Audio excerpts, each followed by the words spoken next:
Hello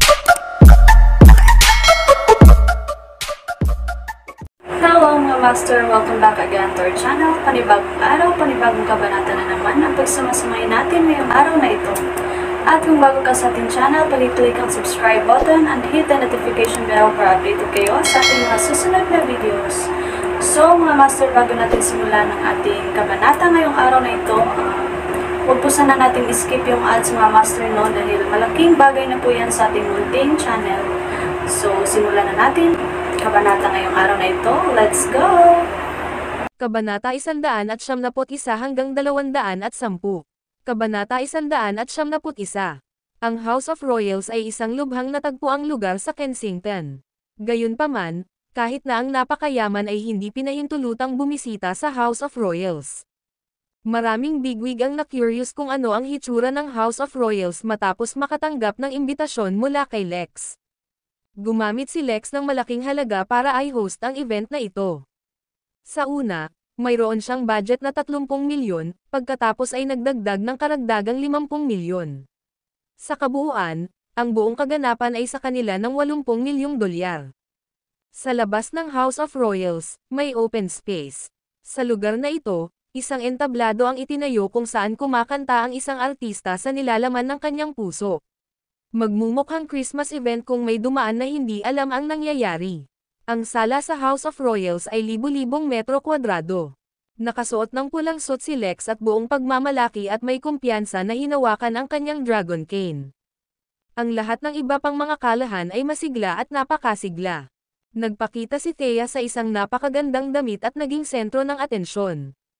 Nagdala si Alex Yates ng isang bote ng Chateau Lafite wine. Binabati namin si G. Kalahan ng mapagpalang kaarawan. Isang payat na receptionist ang nakatayo sa gate ng villa. Ang tao ay isang sikat na celebrity. Sinulyapan niya ang listahan ng regalo na iniabot at binasa ito ng malakas habang hawak ang mikropono.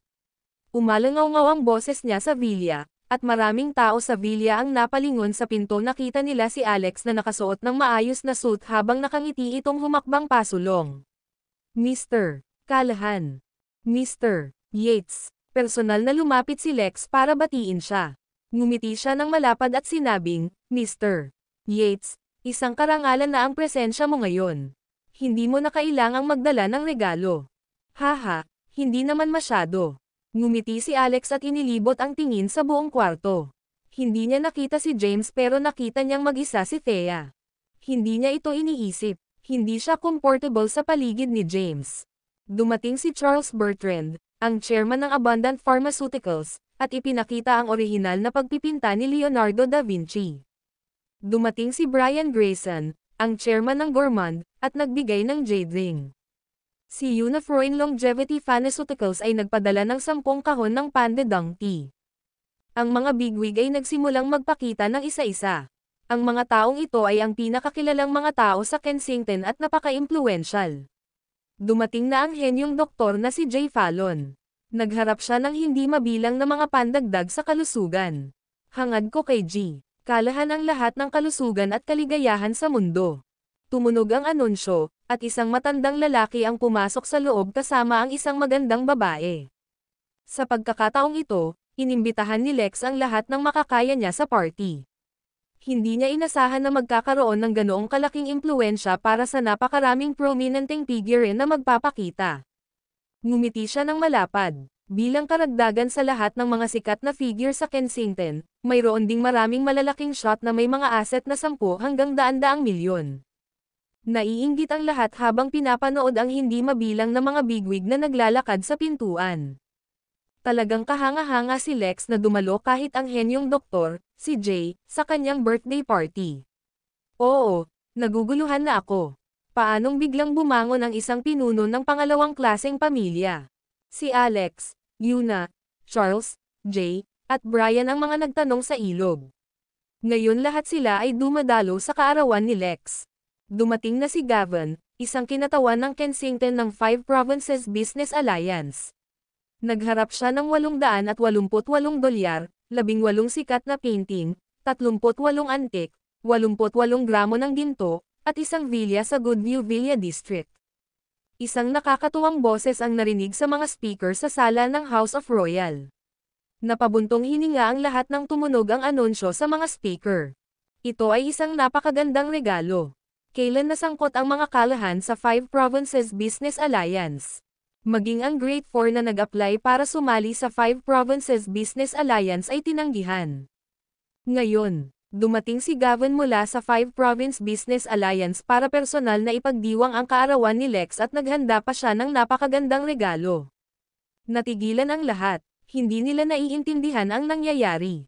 Gayunpaman, naunawaan nila na ang mga kalahan ay malapit nang tumaas. Imposibleng hindi sila umangat sa iba kasama ang 5 Provinces Business Alliance bilang backbone. Ang video na ito ay edited by Urban Storytelling. Kabanata 172. Si Gavin ay miyembro ng konseho ng 5 Provinces Business Alliance. Noong nakaraang araw, sinaktan ni Zach, isang miyembro ng 5 Provinces Business Alliance si Lex. Si Jacob, ang presidente ng alyansa ng negosyo ay galit na galit at tinawagan si Gavin para pag-alitan siya, na humihingi ng tawad. Narinig ito ni Gavin dahil kilala ng mga kalahan ang isang partikular na general. Para mapawi ang galit, naghanda siya ng mapagbigay na regalo ngayon at personal na pumunta para ipagdiwang ang kaarawan ni Lex. Si Gavin ay isang low-profile na tao na bihirang dumalo sa anumang mga kaganapan. Maraming tao ang naiinggit kay Lex sa pagpapaharap kay Gavin ng personal at sa paghahanda ng napakagandang regalo. Naunawaan ng lahat na ang mga kalahan ay tumataas sa katayuan. Si Lex, na nakasuot ng pulang suit, ay naglakad na may hawak na tungkod at may ngiti sa kanyang mukha. Mr. Watson, sapat na para nandito ka. Hindi mo kailangang magdala ng napakagandang regalo. Niloloko mo ako, Mr. Callahan. Ito ay isang maliit na regalo upang ipakita ang aking sinseridad. Sana nagustuhan mo. Si Gavin ay labis na gumagalang kapag nakikipag-usap kay Gavin. Nang makita sila, lahat ay gumawa ng mga ligaw na hula. Sinong prominenteng figure ang hinahangaan ni Lex para kay Gavin na tretuhin siya ng may labis na paggalang? Dumating sa sukdulan ang birthday party sa pagdating ni Gavin. Gayunpaman, hindi nasisiyahan si Lex. Bagamat mayroon siyang engranding party, ang mga taong iyon ay mula pa rin sa mundo ng negosyo, wala ni isang malaking shot mula sa militar at pampulitikang bilog ang nagpakita. Hindi niya maiwasang tumingin kay Brody at nagtanong, "Brody, kailan darating ang iyong tiyuhin at general?" "Huwag kang mag-alala, Lolo. Nasa Kensington na siya, pero kinailangan muna ng general na magbigay galang sa Blythe King." "Brody, sa tingin mo ba ay mapapadalo ng iyong tiyuhin ang Blythe King?" Hindi maiwasang magtanong ni Tommy na nakatayo sa tabi niya. Sampal. Hinampos ni Howard si Tommy sa ulo at pinagalitan, "Ano ang iniisip mo? Alam mo ba kung sino ang tinutukoy mo? Isang malaking karangalan na ang general ay dumalo sa party." "Fine. Tama ka, Dad." Hindi naglakas loob si Tommy na pabulaanan siya. Gayunpaman, bahagyang natukso si Lex sa kanyang mga sinabi. Kumpleto ang kanyang birthday party kung dadalo ang Blythe King. Hindi niya maiwasang magtanong, "Brody, hindi ba siya makumbinsi ng tiyuhin mo?" "Ano?" Inilagay si Brody sa isang bakod. Ang kanyang tiyuhin at ang general na sumang-ayon na dumalo ay lumampas na sa kanyang inaasahan. Hindi karapat-dapat si Lex sa presensya ng Blythe King sa kanyang birthday party. "Lolo, kahit na ang aking tiyuhin ay may isang tiyak na halaga ng awtoridad sa rehiyong militar ng North Kensington, ang Blythe King ay ang Commander-in-Chief ng 5 hukbo. Kahit na ang pinakamataas na opisyal sa North Kensington ay hindi maglalakas loob na anyayahan ang Blythe King." Nadismaya si Lex sa sagot niya. Gayunpaman, alam niyang sapat na ito ngayong gabi. Siya ang pinakapinag-uusap ang tao sa Kensington ngayon. Ito ay isang mahalagang at kasaysayan paggawa ng sandali sa kasaysayan ng Callahans. Mula ngayon, magkakaroon ng matibay na koneksyon ang mga Callahan, at ilang sandali pa bago sila naging isang maimpluwensyang pamilya. Sa labas ng House of Royal, sa ilalim ng malaking puno. Isang ordinaryong sasakyan na walang plaka ang nakaparada sa ilalim ng puno at 2 tao ang nakaupo sa loob ng sasakyan. Sila James at Henry. Nakahawak si Henry sa isang laptop at pinanood ang live na footage ng House of Royals sa pamamagitan ng mga surveillance camera. James, may oras si Lex sa buhay niya. Maituturing siyang matalinong tao, Kaya paanong hindi niya maintindihan na tiyak na may kakaibang nangyayari sa napakaraming bigwig na biglang sumulpot sa kanyang kaarawan. Siya ay isang matigas ang ulo na matanda. Gusto kong magpaganda siya para kay Thea, pero wala siyang tiwala sa akin. Sa halip, nagtiwala siya sa deputy captain ng ilang specialized police unit.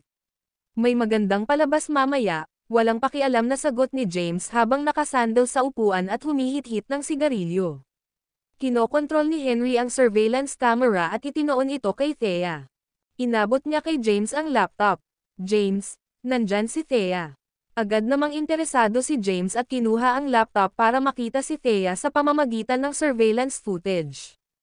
Nakasuot ng puting damit si Thea, nakatali ang mahaba niyang buhok, at naaninag niya ang aura ng isang prinsesa. Pinalibutan siya ng hindi mabilang na mayayamang lalaki at sinubukan siyang ligawan. Nang makita ito, ibinalik ni James ang computer kay Henry. Isulat mo ang mga pangalan ng lahat ng lalaking ito na nakikipag-usap kay Thea, lalo na iyong mga tumitingin sa kanya ng may pagnanasa.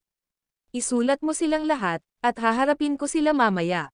Masyado kang saplade, James. Tao rin si Thea at kakailanganin ang sarili niyang social circle. Sino ang maglalakas loob na maging kaibigan niya sa hinaharap kung palagi kang mag-aakto ng ganito? Awkward na sabi ni Henry. Okay lang makipagkaibigan. However, those with ulterior motives shouldn't blame me, napakamatuwid ni James. Sige, aabangan ko ang mga mukhang mali ang iniisip niya. Ang video na ito ay edited by Urban Storytelling. Kabanata 173. Pinagpatuloy ni Henry ang pagmamasid sa mga tao. Bahay ng Royals, sala. Tuloy-tuloy na bati ni Lex sa mga bigwig na nagpakita sa kanyang birthday party. Mula sa North Kensington Military Region, dumating si Chase Nolan at nagbigay ng regalo ng premium na tabako at alkohol. Isang boses ang narinig sa sala. Isa itong anunsyo na ikinagulat ng lahat ng naruroon. Agad na natahimik ang sala na puno ng daan-daang tao, at lahat ay napalingon sa pinto. 2 tao ang pumasok sa pintuan. Pareho silang nakauniporme. Ang nauuna ay isang nasa katanghaliang gulang na lalaki sa edad na 50, na nakasuot ng cap ng militar at may makintab na medalyang bituin sa kanyang balikat. Ang taong sumunod sa kanyang likuran ay maliwanag na hindi isang taong mababa ang ranggo ng militar. Nandito siya. Nandito na siya. Dumating na ang tiyuhin ko kasama ang general, bulalas ni Brody. Agad siyang lumapit kay Chase Nolan at inayos ang sarili para magbigay ng formal na pagsaludo sa militar. Sir, ako ang Deputy Captain ng Specialized Police Unit ng North Kensington, si Brody Coleman.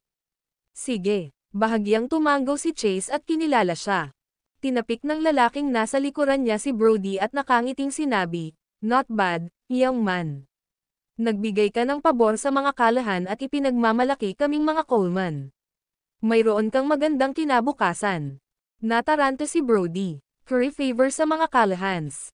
Nakangiting lumapit si Chase kay Lex, inilahad ang kamay, at binati, "Mr. Callahan." Inabot ni Lex ang kanyang tungkod kay Wendy na tumabi sa kanya at nakipagkamay kay Chase gamit ang 2 kamay. Halos maluha na siya sa tuwa. General Nolan, isang karangalan para sa akin na makasama ka rito. Maupo ka muna. Mr. Callahan, masyado kang magalang. Napansin ng lahat ang banayad na pagkilos na ito. Sila ay hindi kapani-pani walang naiinggit sa sandaling ito. Nagawa ng mga kalahan na mag-imbita ng isang general. Kahit na siya ay isang general sa North Kensington, ang pagiging pamilyar sa isang general ay nangangahulugan na. Ang katayuan ng mga kalahan ay tiyak na tataas sa iba. Napangiti si Brody ng may pagmamalaki. Agad namang lumapit si Wendy kay Brody at hinawakan ang kamay nito, ninanamnam ang mga nakakainggit na tingin sa kanya. Ang bawat miyembro ng pamilya ng mga kalahan ay nakatayo ng nakataas ang kanilang mga ulo. Sa sandaling ito, sila ay labis na ipinagmamalaki. Samantala, nakaramdam ng hiya si Gladys. Napatingin siya kay Thea sa tabi niya at bamantong hininga. Ang mabuting manugang ay hindi nila. Si Brody ay maimpluwensyang at may kakayahang makakuha ng pahintulot para kay Lex na idaos ang kanyang kaarawan sa House of Royals at nag-imbita ng isang general na magsagawa ng gayong magarbong palabas sa harap ng lahat. Ang kanyang manugang, gayunpaman. Galit na galit siya na iniisip lang si James. Batid ni Thea ang nasa isip ni Gladys. Napangiti na lang siya at sinabing, "Ma, tiyak na ipagmamalaki kita sa hinaharap." Ang kapaligiran ng birthday party ay itinulak sa isang bagong rurok sa pagdating ni Chase. Sa hindi inaasahang pagkakataon, muling tumunog ang boses ng anunsyo. Dumating na si Scarlett Brooks, ang chairman ng Transgenerational Group. Napabuntong hininga ang lahat ng tumunog ang anunsyo. Scarlett, ang chairman ng Transgenerational Group, si Scarlett. Ang misteryosong tao na bumili ng Transgenerational Group. Lahat ng mata ay nakatutok sa pinto. Pumasok ang isang magandang babae na nakasuot ng asol na damit na may charismatic aura, na sinundan ng isa pang tao sa likod niya. Si Zara pala. Natigilan sina Gladys, Thea, at David nang makitang nakasunod si Zara sa likod ni Scarlett. Ang video na ito ay edited by Urban Storytelling. Kabanata 174. Zara. Yung Zara na sumabit sa basurang live-in-in-law ng mga kalahan. Sino ang kasama niya? Scarlett. Yung Scarlett na bumili ng buong Transgenerational Group. Sandaling tumahimik ang maingay na sala. Ang pangalan at reputasyon ni Scarlett ay naging laganap sa buong Kensington mula noong binili niya ang Transgenerational Group. Ito ay isang figure sa tuktok ng pyramid. Ano ang isang mayamang pamilya ngayon? Wala sila sa harap ni Scarlett. Anong nangyayari, Thea? Hindi ba si Zara yon? Bakit kasama niya si Scarlett? Yan ang bagong may-ari at chairman ng Transgenerational Group, bulong ni David. Umiling si Thea. Paano ko malalaman? Pumasok si Scarlett sa silid, at ang kanyang magagandang mata ay iniskan ang silid. Napabuntong hininga ang mga nakasalubong sa kanyang mga mata. Palihim na tinalakay ito ng maraming tao. Aling malaking shot ang sinipsip ng mga kalahan. Paano posible na narito ang bagong may-ari ng Transgenerational Group? Hindi ko inaasahan na ang maalamat na si Scarlett na bumili ng Transgenerational Group ay napakaganda. Natigilan din si Lex. Paano ito posible? Hindi siya nagpadala ng imbitasyon kay Scarlett. Bakit siya nagpakita? Natigilan sandali si Lex at umayos ng upo. Natutuwa siya sa inggit na mga mata ng karamihan. Lumapit siya kay Scarlett na nakangiti sa atensyon ng lahat. Brooks, hindi kita inaasahan. Umupo ka muna. Sinaman ng tingin ni Scarlett si Lex. Lex, sino ang nagbigay sa iyo ng pahintulot na idaos ang iyong kaarawan sa House of Royals? Muling natahimik ang buong kwarto.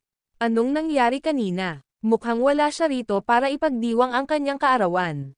Nang marinig ito, natigilan din si Lex at agad na sumagot, Scarlett, well, para sagutin ang tanong mo, binigyan ako ng pahintulot ng general. Napatingin siya kay Chase at sa sekretarya niyang si Yoke na nakaupo sa malapit. Ngumuso si Scarlett at lumapit kay Chase. Natigilan si Lex at sumunod sa likod, hindi sigurado sa nangyari. Maraming bigwigs ang nanunood kay Scarlett at nag-uusap ng palihim. Anong nangyayari? Parang wala siya dito para mag-celebrate. Mukhang nandito siya para maghanap ng mali sa isang tao. Maaaring ang House of Royals ay kay Scarlett. Oo. Magsisimula na ang isang magandang palabas. Tumayo si Scarlett sa harap ni Chase at tinitigan siya ng masama. Wala siyang respeto sa kabila ng bituin sa balikat nito. Binigyan mo ba siya ng pahintulot? Naguguluhan din si Chase sa sitwasyon. Hindi niya nakilala ang babaeng nasa harapan niya. Gayunpaman, alam niya ang tungkol sa Transgenerational Group. Isa siyang general, kaya mas marami siyang alam na insider information. May gumamit ng kanilang autoridad para pilitin ang 5 Provinces Business Alliance na ibenta ang Transgenerational Group. Sinulyapan siya ni Scarlett at mahinahong nagtanong sa bawat salita, sabi ni Lex pinayagan mo siyang magdiwang ng kanyang kaarawan dito. Sino ang nagbigay sa iyo ng karapatang gawin ito? Natigilan si Chase ano ang kinalaman nito sa kanya. Napatingin siya kay Lex at nagtanong, Mr. Callahan, ano ang ibig sabihin nito? Nagmamadaling tanong ni Lex, General Nolan, hindi ba ikaw ang nagpapahintulot sa akin na gamitin ang venue? Wala akong ideya kung ano ang sinasabi mo. Natigilan si Chase, ano ang kinalaman nito sa akin? Ang video na ito ay edited by Urban Storytelling. Kabanata 175. Napatingin si Lex kay Brody. Tumayo si Brody at sinabing, Tito, hindi ba tinawagan kita kahapon tungkol sa pambubugbog ng mga Xenoses? Tumango si York. Oo. Sa tingin ko nangyari iyon. Tinawagan nga siya ni Brody kahapon, ngunit abala siya sa kanilang negosyo at hindi na kailangang asikasuhin ang mga walang kwentang masters, kaya casual niya itong tinalikuran. Oo. Pagkatapos, nagpakita si Mr. Watson kasama ang mga salarin para humingi ng tawad at pinahintulutan kaming gamitin ang House of Royals para ayusin ang birthday party. Ha? Napatingin si Scarlett kay Gavin. Natarante rin si Gavin. Anong nangyayari dito? Humingi siya ng tawad dahil tinawagan siya ng Pangulo, galit daw ang general. Dahil si Chase lang ang general na naroroon, natural niyang ipinapalagay na ito sa kanyang ginagawa.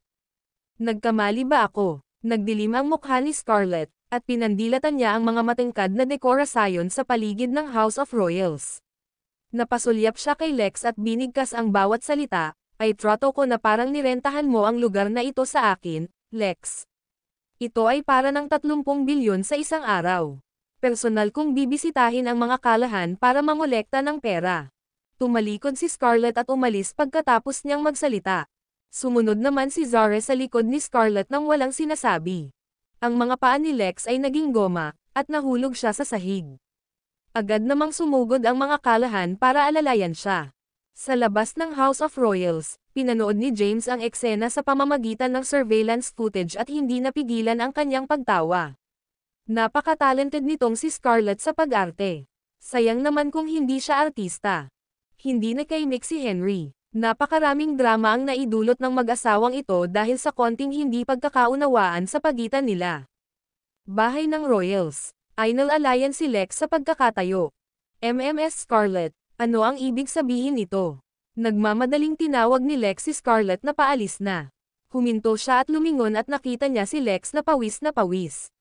Walang pakialam siyang sumagot, ang House of Royals ay pag-aari ko.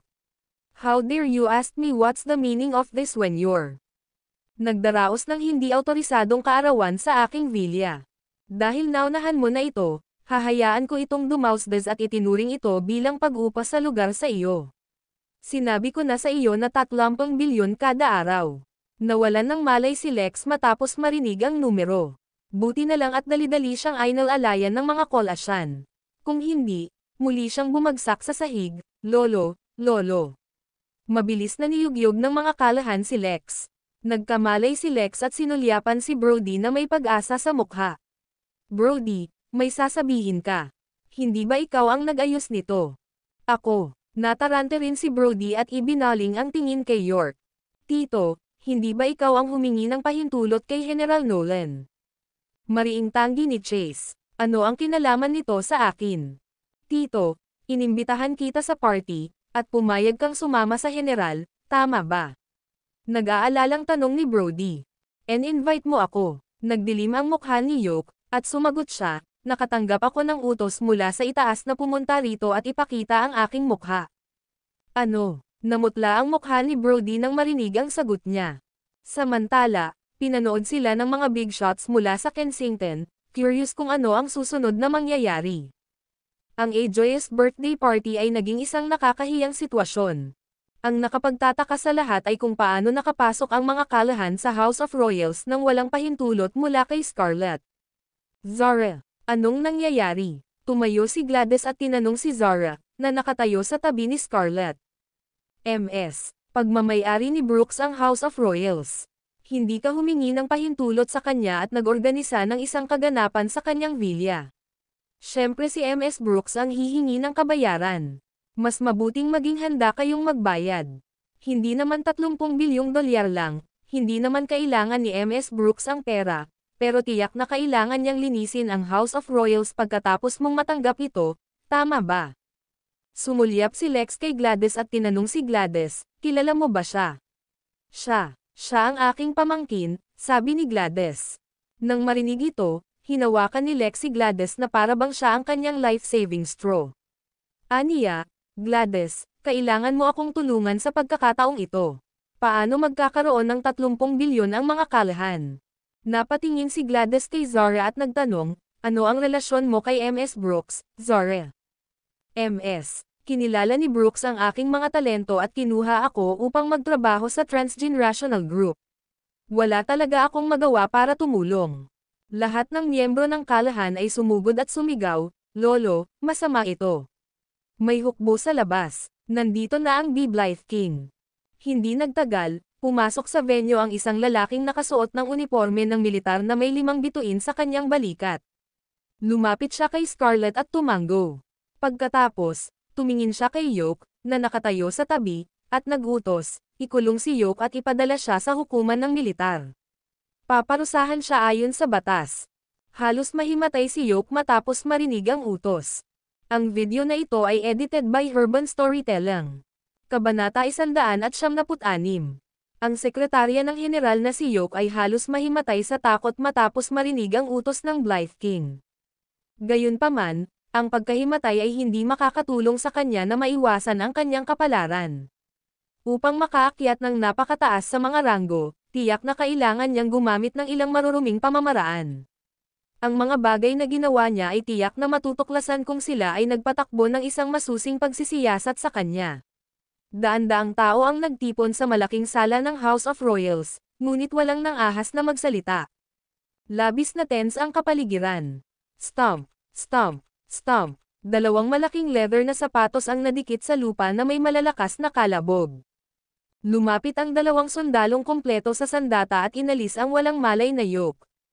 Samantala, si Chase na may bituin sa balikat ay namutla at may mga butil ng pawis sa kanyang noo.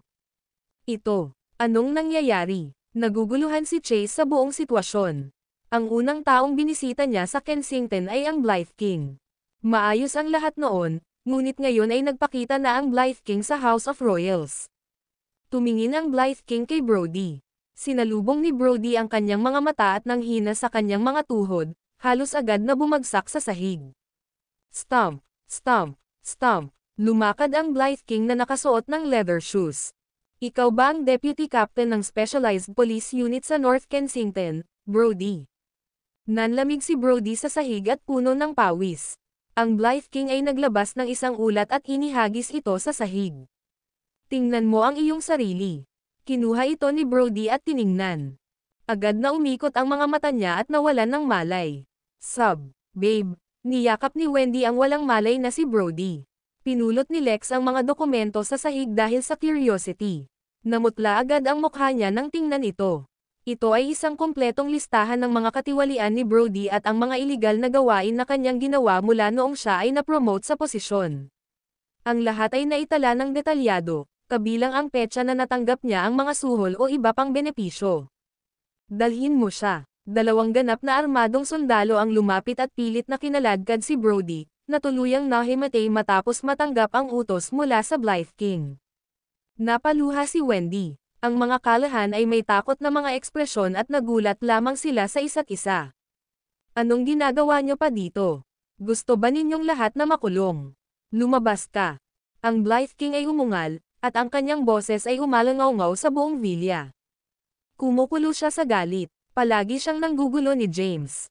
Ang mga maimpluwensyang figure na natipon sa House of Royals ay natakot at agad na nagkalat. Pinanood ni Henry ang eksena sa pamamagitan ng surveillance footage sa labas ng House of Royals at nginisyan, inangat mo sila sa langit at ibinagsak sila sa impyerno. Talagang bumagsak sila sa pagkakataong ito. Kalmadong hinihit-hit ni James ang kanyang sigarilyo. Bahay ng Royals.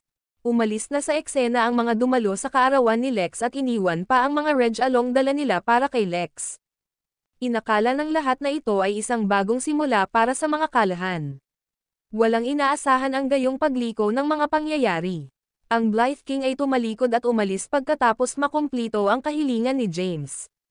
Lex, ihanda mo ang 30 bilyong dolyar sa lalong madaling panahon, babala ni Scarlett sa kanya at umalis. Pagkaalis ng lahat, tanging ang mga kalahan at ilang malalapit na kamag-anak lamang ang naiwan sa House of Royals. Sa labas ng House of Royals, tumayo ang Blythe King sa harap ng itim na kotse na walang plaka. Ito na ang huling pagkakataon. Sumulyap siya kay James nang walang pakialam. Pagkasabi nun ay tumalikod na siya at umalis. Hoy, magsigarilyo ka. Kumuha si James ng sigarilyo at ibinato sa kanya. Dumaan ang sigarilyo sa tainga ng Blythe King. Iniunat niya ang kanyang kamay at sinalo ang sigarilyong lumipad sa kanya. Pagkatapos, umalis siya sa mga titig ni na James at Henry. Nauwi sa komedya ang isang masayang pagdiriwang. Vilya ng mga kalahan. Nagtipon ang pamilya sa isang silid. Si Lex ay nagsuot ng sobrang displeased expression. Nakakahiya. Sobrang nakakahiya ang lahat ng nangyari. Ang video na ito ay edited by Urban Storytelling. Kabanata 197. Naisip niya na ito na ang pinakamasayang panahon ng kanyang buhay. Hindi niya inaasahan na ito ang pinaka-nakakahiya. Ang mas masahol pa, ang may-ari ng Transgenerational Group, si Scarlett, ay humihiling sa kanila na magbayad ng 30 bilyong dolyar. 30 bilyong dolyar. Napakalaking halaga na hindi kayang bayaran ng mga kalahan. Ano ba talaga ang nangyari? Galit na galit si Lex at pinagpira-piraso ang mga kasangkapan at ilang mga antik sa bahay. 12 ng mga tao ang nagtipon sa malaking villa, ngunit wala ni isa sa kanila ang nagsalita. Alam ng lahat na kung magsalita sila habang galit na galit si Lex, malalagay lang sila sa gulo. Matapos mailabas ang galit ay kumalma si Lex at umupo sa sofa. Sinulyapan niya ang pamilya ni Gladys at nakiusap, "Gladys, ikaw lang ang may kakayahang iligtas ang mga kalahan ngayon. Di ba sabi mo nagtatrabaho ang pamangkin mo sa Transgenerational Group? Hindi ba siya sumama kay MS Brooks? Ikaw lang ang makakatulong sa amin ngayon." Nasa bakod si Gladys. Samantala, nakaupo si Thea sa sofa na halatang hindi masaya ang ekspresyon. Mahinang ungol niya, "Lolo, siya ang nanloko kay James." Bang! Ibinagsak ni Lex ang kanyang mga kamay sa mesa. Bagamat 80 taong gulang na siya, medyo malakas pa rin siya, at malakas na yumanig ang mesa nang hampasin niya ito. So what if nag-cheat sila? Walang halagang banggitin kung malalampasan natin ang mahirap na panahong ito. Thea, tawagan mo si James para bumalik ka.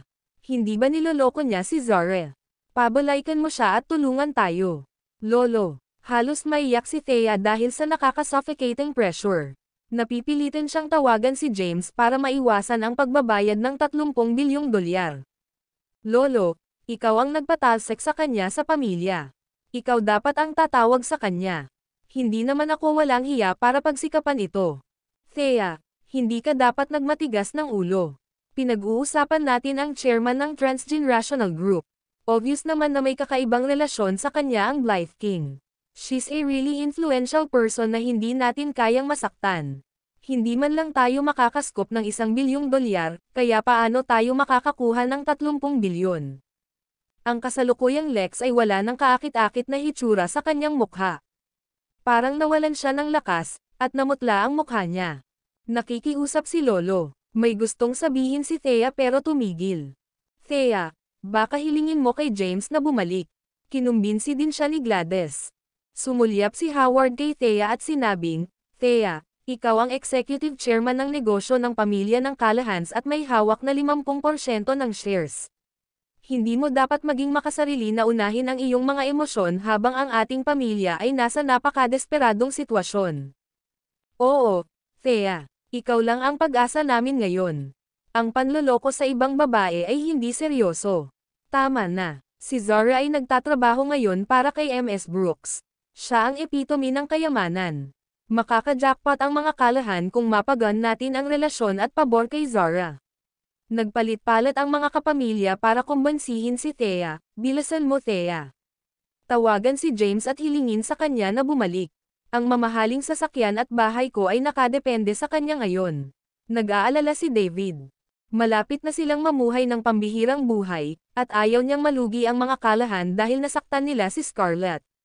Susubukan ko. Tumayo si Thea, naglakad papunta sa pinto, at kinuha ang phone niya para tawagan si James. Sa totoo lang, hindi niya talaga gustong hiwalayan si James at nagplanong bigyan ito ng isa pang pagkakataon. Naalala niya ang kabaitang ipinakita nito sa kanya noon. Siya pa rin ang magiging ugly duckling ng Kensington na hinamak ng lahat kung hindi dahil kay Jarnes. Hindi niya makakamit kung ano ang mayroon siya ngayon kung wala siya. Karaniwang klinika, napatingin si James sa phone niya. Alam niyang tatawagan siya agad ni Thea. Sure enough, hindi nagtagal lumabas ang number ni Thea sa screen niya. Agad naman siyang kinilig at proud na tumingin kay Henry. Tingnan mo, sinabi ko sa iyo na tama ako. Tiyak na darating ang mga kalahan upang makiusap sa akin kung sila ay nasa isang krisis. Ito ay napaka hindi kailangan. Naiwang tulala si Henry sa ginawa niya. Napakaraming nangyari, at napakaraming tao ang nasangkot dahil lamang sa alitan ng mag-asawa. Ipinakita pa niya ang Blythe King para tumulong. Hindi pinansin ni James si Henry at sinagot ang telepono. Casual niyang sabi, "Thea, sinabi ko na sa iyo na hindi bukas ang Department of Civil Affairs. Hindi nila maproseso ang aming divorce procedure. Ay James, pwede ka bang bumalik sa villa ng mga kalahan para pag-usapan?" Hindi, ang ibig kong sabihin. Hindi ito tungkol sa diborsyo. Nagkunwari si James na hindi nakakalimutan at nagtanong, ano ang nangyari? Mahirap ipaliwanag sa pamamagitan ng telepono. Ikaw, dapat bumalik ka muna. Okay, pupunta ako dyan. Ibinaba ni James ang telepono at buong pagmamalaking sinabi, alis na ako, Henry. Ang video na ito ay edited by Urban Storytelling. Kabanata 198. Pinaandar ni James ang kanyang dekuryenteng motorsiklo patungo sa villa ng mga kalahan. Pagpasok pa lang niya sa bahay ay nakita niya ang mga antik at paintings na nakakalat sa sahig. Umupo si Lex sa sofa at humitit ng tabako. Bukod sa ilang mga pangunahing miyembro na nakaupo, ang iba ay nakatayo. Pumasok si James at nagkunwaring nagulat. Oh, akala ko ba nagkakaroon ka ng iyong 80 kaarawan sa House of Royals? Bakit nasa bahay kayong lahat? Anong nangyayari? Nakita niya si Wendy na nakaupo sa sofa habang umiiyak. Anong problema, Wendy? Nasaan ang asawa mong Deputy Captain, Brody? Bakit hindi ko siya nakikita dito? Sabi ni James at sadyang tumingin sa paligid. Ang mga kalahan ay may napakapangit na hitsura. Labis silang nagalit kay James. Gayunpaman, hiniling nila ang tulong ni James at hindi nila ito mapag-alitan. Mahinang sambit ni Tommy, James, wala ka bang kakaibang relasyon kay Zara? Dahil nagtatrabaho siya ngayon para kay MS Brooks, maaari mo ba siyang hilingin kay MS Brooks na patawarin ang mga kalahan? Ha? Lumapit si James at umupo sa tabi ni Thea. Lumayo si Thea at lumayo sa kanya. Anong nangyari? Tanong ni James habang kunwaring naguguluhan. Napatingin siya sa mga kapamilya. Gayunpaman, nanatiling tahimik ang lahat. Paano ako tutulong kung hindi mo sinasabi sa akin kung ano ang problema? Sabihin mo sa akin, Thea. Tumingin si Thea kay James at nagpaliwanag, ngayon sa House of Royals. Sinabi niya sa kanya ang lahat ng nangyari sa House of Royals. Haha, tumawa ng malakas si James. Ipinagmalaki ninyo ang tungkol sa ilang sekretarya ng general at representante na kapitan ng ilang espesyal na unit ng pulisya. I can't believe na jinx ko talaga sila. Mapapatalsik talaga sila sa militar. Ito ay nagsisilbi sa kanila ng tama. Ito ang karma. Ang bawat tao'y may labis na hindi nasisiyahang mga ekspresyon. Walang pakialam na sinabi ni Howard, bahagi ka rin ng pamilya namin, James. Paano mo nagagawang pinag-aganya ang apoy ngayon? Paano kung gusto kong painitin ang apoy? Hindi mo ako matiis. Sige, aalis na ako. Tumayo si James at aalis na sana. Bigla siyang hinailan ni Thea at naaawa na nakiusap, James, tulungan mo ako. Nakikiusap ako sa iyo. Tumingin si James kay Thea at sinabing, Thea, inosente talaga kami ng pinsan mo. Hindi ito ang hitsura nito, ikaw lang ang mahal ko. I'll die for you kung iyan ang hihilingin mo sa akin. Bakit hindi ka naniniwala sa akin? Hindi na nagkaroon ng pagkakataon si James na magpaliwanag. Ngayon, sa wakas ay nakakuha siya ng pagkakataon, 1-1 maniwala ka. Ngayon, maaari mo bang tulungan ang mga kalahan na makaalis sa gulo na ito? Hindi ka pa rin naniniwala sa akin, Thea. Nasabi ko nang wala akong kinalaman kay Zara. Kayo ang dapat managot sa gulo. Paanong ang isang tagalabas na tulad ko ay maaalis kayong lahat sa gulo na ito? Sabi ni James na may matuwid na ekspresyon. Nagsasabi ng totoo si James. Gayunpaman, tila siya ay kumikilos na hanggal upang humingi ng higit pang mga benepisyo sa mga mata ng mga kalahan. Ipahayag ang iyong mga kondisyon. Kaya kung ibigay sa iyo ang kahit ano basta't hindi ito isang bagay na mapangahas, walang pakialam na tanong ni Lex. Paano kung 10 milyon? Tanong ni Howard. Nagkibit balikat si James. 10 milyon. Sa tingin ba nila kulang ako sa pera? Ang buong transgenerational group na nagkakahalaga ng trilyon ay pag-aari niya. Dagdag pa, kung gusto niya ng pera, Maaari lang siyang maglakbay sa Southern Plains at magkaroon ng daan-daang bilyon kapag bumalik siya. Malamig na tumingin kay James ang buong pamilya. Hindi pa ba sapat ang 10 milyon? Paano kung 100 milyon? Isang pangako na bibigyan ka ng 100 milyong dolyar kung mareresolba mo ang usaping ito at malalampasan mo ang mga kalahan sa krisis na ito. Sumulyap din si Thea kay James nang may pag-asa. Naramdaman ni James ang pagkirot sa kanyang puso nang makita niya ang kanyang naluluhang ekspresyon. Umupo siya at inabot para hawakan ang kamay ni Thea. Gayunpaman, likas niyang iniiwasan siya. Nahihiya si James habang sinulyapan si Thea.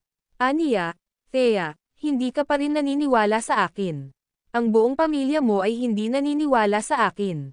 Sa tingin mo kailangan ko ba talaga ng pera? I just want to prove my innocence to you. But you simply refuse to trust me.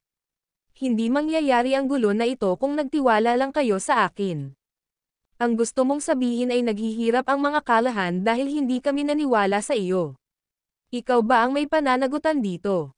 Oo, tama ka. Nag-cross-leg si James at nagsindi ng sigarilyo. Sinabi ko sa iyo simula pa lang na inayos ko na ang lahat. Ako ang tumawag sa telepono para lapitan si Gavin para humingi ng tawad. Gayunpaman, lahat kayo ay may katangahang naniwala na Brody. Sinabi ko sa iyo na mag-iimpake na sila at aalis sa paunang rehiyon. Akala mo ba na bluff ako? Nagpalitan ng tingin ang mga miyembro ng pamilya sa isa't isa. Ang video na ito ay edited by Urban Storytelling. Kabanata 199. Nagulat ang lahat sa sinabi ni James. Paano nagkaroon ng ganoong impluwensya ang manugang na lalaki? Paano niya nagawang magpakita ng personal ang Blythe King? Pagkaraan ng ilang sandali ay natulala, agad nilang naunawaan ang sitwasyon.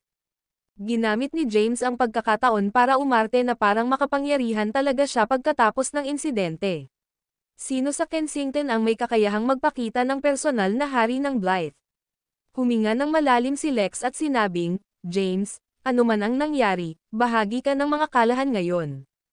Hindi mo lang kami mapapanood na bumaba sa apoy, di ba? Nagtaas ng boses si James. Hindi ba gusto mo akong paalisan sa mga kalahan? Hindi mo ba gustong hiwalayan ako ni Thea?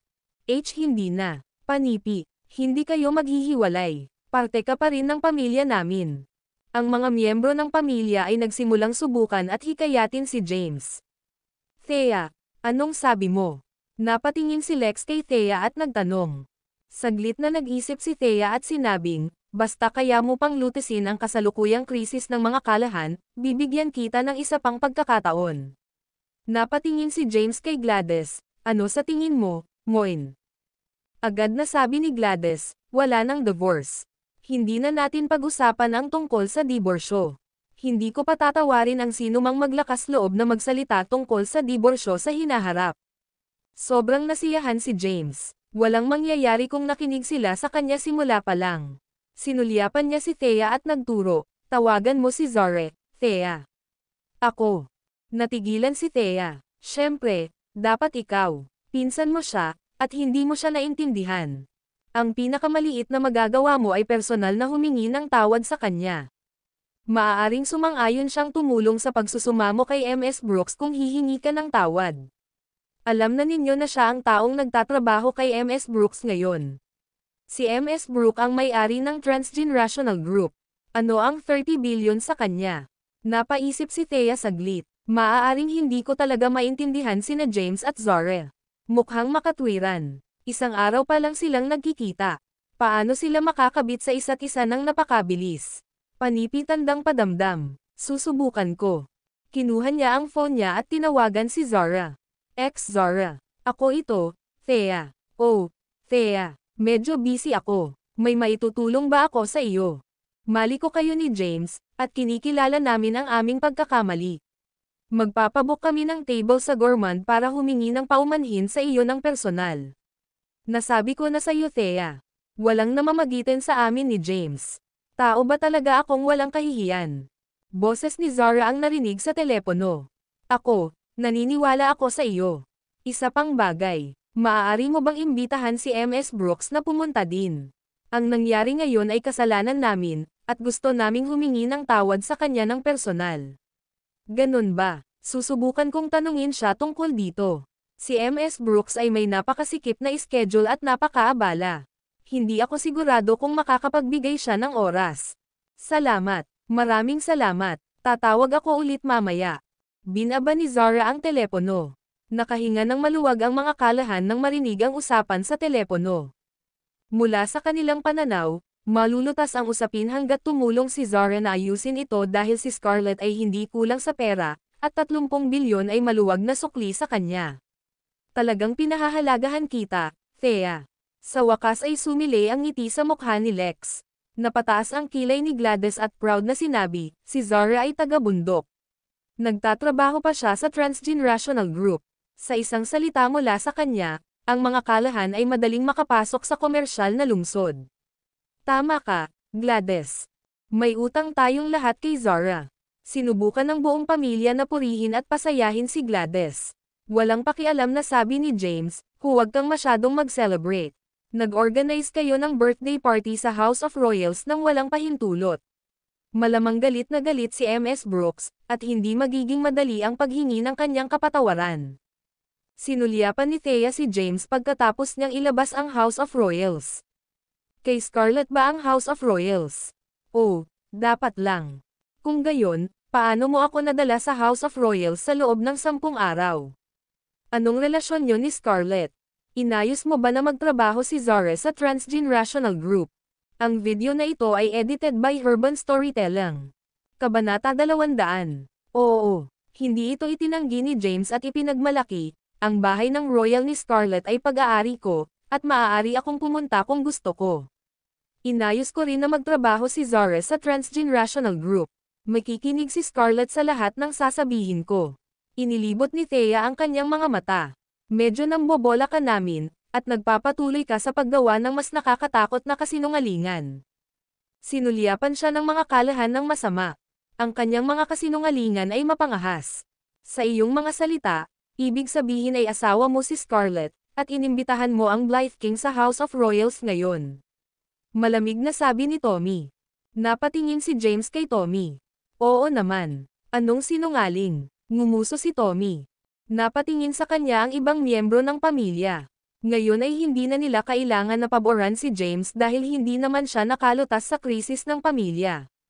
Si Zara ay mula sa parehong pamilya ni Gladys, ang Hills. Anong kinalaman ni James?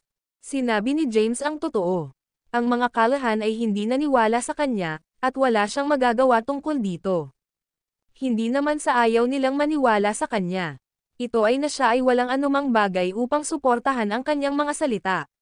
Paano magkakaroon ng ganoong impluwensya ang isang sundalo na nagretiro sa militar at umasa sa mga kalahan para mabuhay?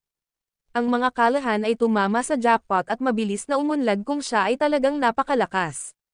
Thea, maraming salamat sa paghatid sa amin dito. Ito ang pinakamalaking pagpipilian na ibigay. Ang mga kalahan sa iyo. Naniniwala si Lolo na aakayin mo kami sa napakaraming haba. Tumingin si Lex kay Thea at nagtanong, may isa pang tanong si Lolo. Sige po, Lolo. Sino ang taong iniligtas mo 10 taon na ang nakakaraan? Tanong ni Lex. Maraming nangyari. Na-curious si Lex sa kaganapan kung saan ipinagtanggol ng kanilang bigwig si Thea at napakaraming tao ang lumuhad sa harapan niya sa birthday party ni Yuna. Alam niyang dahil iyon sa taong iniligtas ni Thea 10 taon na ang nakararaan. Ito ang dahilan kung bakit naging magalang ang mga bigwig na iyon kay Thea. Gayunpaman, hindi niya alam ang tungkol sa mga detalye ng kwento. Ang lahat ay pinag-uusapan ng kanilang mga mata kay Thea at naghihintay ng kanyang sagot. Tungkol dyan, hindi sigurado si Thea sa gagawin at pasimpleng sumulyap kay James. Hindi ko rin alam ang identity niya. Ang kanyang mukha ay lubhang nasunog, at hindi ko siya makilala. Alam kong siya ang taong pumatay sa mga ulo ng Great Four at binaril ng Blythe King. Siya ay pinatay na, ngunit bakit ang mga big shot na ito ay tinatrato ka pa rin ng labis na paggalang? Puno ng pagdududa si Lex. Itay, ang mga Caden ang numero 1 pamilya sa Kensington. Si Thomas ay isang napakasosyal na tao at may koneksyon sa buong mundo. Naiintindihan nila na gusto nilang tuparin ang kanilang pangako dahil sa pangalan ng Cadence, ani Howard. Bahagyang tumanggo si Lex. Well, iyon ay makatwiran. Umupo si James sa isang tabi at nanatiling tahimik. Nagsimulang mag-isip si Thea tungkol sa lalaking nakamaskara ng aswang na nagligtas sa kanya, at bakas sa mukha niya ang pagkabigo. Ang lalaking nakamaskara ng multo ay pinatay, kaya walang pagkakataon na malaman nito ang tunay na pagkatao nito. Hindi niya alam kung sino ang kanyang iniligtas at ibinalik ang pabor sa kanya.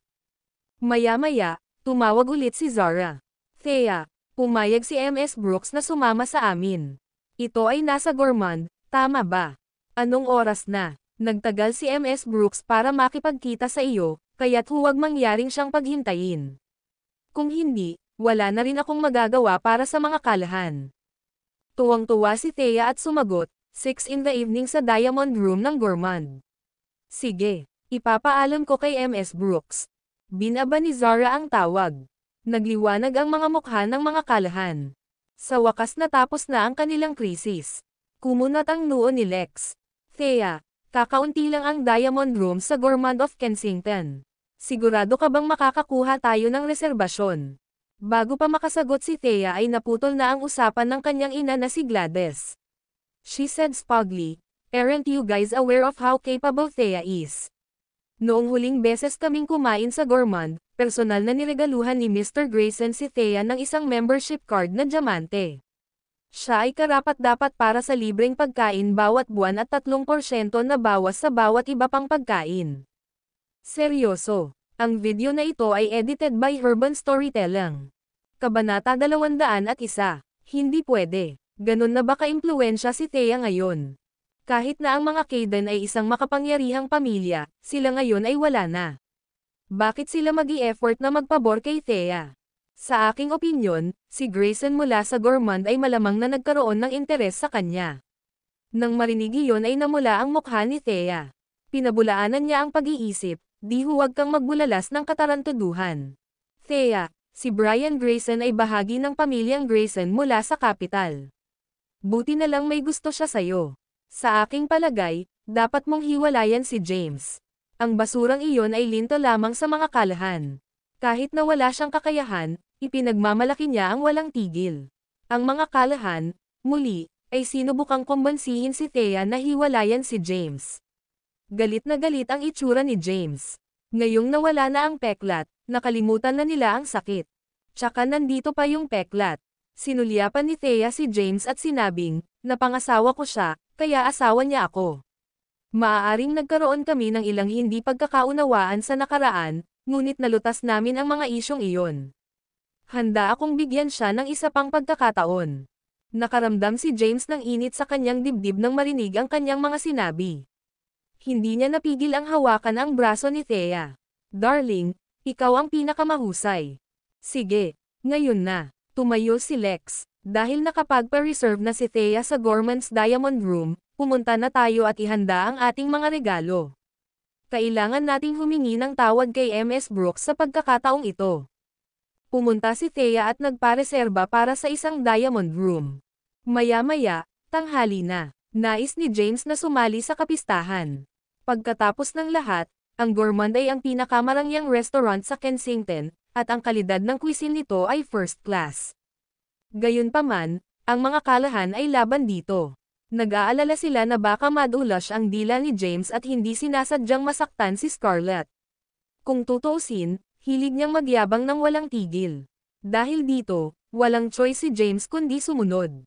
Maaga siyang umuwi habang ang mga kalahan ay nagtungo sa Gourmand. Pagbalik sa kalahan residence, umupo siya sa sofa. Nakagan siya. Mas gamaan ang pakiramdam ko ngayong naharap ko na ang lahat ng problemang ito. Mas masahol sila sa mundo kumpara sa pakikipaglaban sa isang digmaan. Nanatili si James sa tirahan ng ilang oras bago bumalik ang mga kalahan. Bumukas ang pinto, at pumasok ang mga kalahan, nag-uusap at nagtatawanan. Thea, hindi ko alam na sobrang mapagpatawad ni MS Brooks. Tinalikuran niya ang aming 30 bilyong dolyar na utang pagkatapos lamang na makisalo sa amin ng isang pagkain. Zara, paano ka nakapasok sa grupo sa loob lang ng ilang araw? Kilala mo pa si MS Brooks. Ipinagmamalaki mo kami. Naglakad palapit si Zara sa likod ng mga kalahan. Naging bahagi si Zara sa pagtulong sa mga kalahan na maiwasan ang kanilang krisis sa pamamagitan ng pag-imbite kay Scarlett para kumain. Dahil dito, pinupuri siya ng pamilya. Nakangiting sabi ni Zara, pumunta ako sa Kensington para maghanap ng trabaho. Nagkataon lang nakaka-establish pa lang ng group at nasa hiring spree. Nagpunta ako para sa isang pakikipanayam upang subukan ang aking kapalaran at nakasalubong ko si MS Brooks sa daan. Hindi ko alam na siya pala. Chairman ng grupo noon. Nag-usap kami ng kaunti, at ipinatawag ako sa silid nang dumating ang oras para sa sesyon ng pakikipanayam. Ngumiti si Thea. Akala ko talaga si James ang nagpakilala sa iyo sa trabaho. Siya. Huminto si Zara at sinabing, walang paraan na ang isang walang kwentang lalaki na tulad niya ay makakahanap sa akin ng trabaho, hindi banggitin ang isa sa grupo. Paano niya magagawa iyon? Though I have to say, Thea, walang nangyayari sa atin. Sige, may tiwala ako sa'yo. Nakangiting tumayo si James. Dahil nakabalik na kayo, sa palagay ko ay naharap mo na ang problema. Tumanggo si Thea. Aha, naayos na ang lahat. Nang makita ni David ang abo sa mesa, sumigaw si David, James, sino ang nagpapahintulot sa iyo na manigarilyo sa bahay? Ang mesa ay puno ng abo ngayon. Saway din sa kanya ni Gladys. Linisin mo sila ngayon, nakuha ko. Hindi na nagsalita si James. Mabilis niyang nilinis ang mga abo sa tabi ng ashtray. Nang masaksihan ang eksenang ito, napakunot ang noo ni Zara. Ang mga kalahan ay nag-uutos sa likod ng mga eksenang may-ari ng grupo sa paligid. Sa pagkakataong iyon, hindi niya maiwasang mainggit sa swerte ni Thea.